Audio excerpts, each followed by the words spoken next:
Taħt Gvern Laburista l-investiment fil-Gżira Awċija naqas fejn kien hemm diversi proġetti mwieda li qatt ma saru. Matul is-snin is-servizzi tas-saħħa f'Għawdex mhux żdiedu imma naqsu sew. Dan kien il-messaġġ komuni li waslu d-deputati nazzjonalisti Chris Said, Alex Borg u Adrian Delija meta ndirizzaw l-attività politika li saret il-ħadd filgħodu fir-Raba' Għawdex. Waqt id-diskors tiegħu Chris Said sostna li d-dil tal-isptarijiet kien l-akbar ħadma fl-istorja politika ta' pajjiżna fejn inħadem il-poplu Malti u Awċi kollu. Huwa qal li 3 sptarijiet mhux biss inbijaw iżda ingħataw lil barranin fejn il-Prim Ministru kompla jiddefendi b'saħħa lil Stewart u Vitals. Chris Said qal il-Partit Laburista qabad it-triq għan-niżla iżda l-Partit Nazzjonalista se jkompli jaħdem sabiex jikseb l-aqwa riżultat possibbli.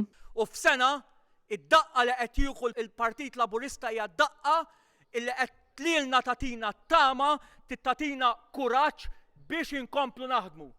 M'għandix dubju illi meta naħdmu flimkien ir-riżultat se jiġi u meta bħallum sena jew ftit iżjed minn sena se nkunu qed niffaċċjaw l-elettorat għall-elezzjoni tal-Kunsilli Lokali kollha, l-elezzjoni tal-Parlament Ewropew, se nkunu f'pożizzjoni biex il-ħidma li nkunu qed nagħmlu flimkien tatina l-aqwa riżultat possibbli. Min-naħa tiegħu id-Deputat Nazzjonalista Alex Borg sostna li l-Awċin qed ikollhom jinżlu Malta għal servizzi mediċi għaliex is-servizzi f'Għawdex naqsu matul is-snin. Barra minn hekk huwa qal il-Gvern Laburista ilu 5 snin wiegħed klinika fir-Raba' Għawdex, klinika li qatt ma nfetħet.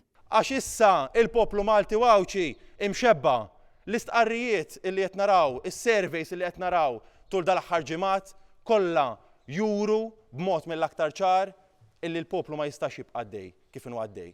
Imxebba mill-gvern preżenti, però fl-istess ħin irid oppożizzjoni soda.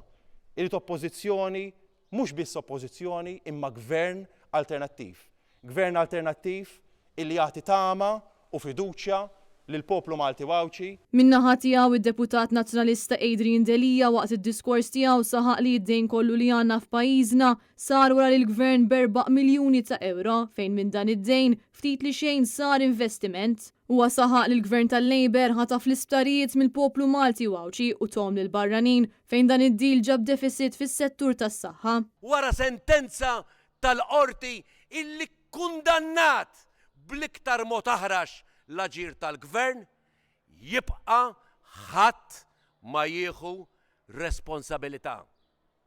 Instraqtu l-aħwa ta' instraqtu intom kull wieħed u waħda minnkom instraqtu 2000 euro kull wieħed, kull ras, kull persuna, kull individwu.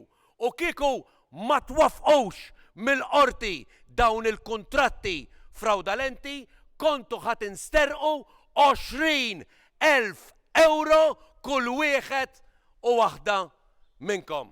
Giulia Falzon għal Net News.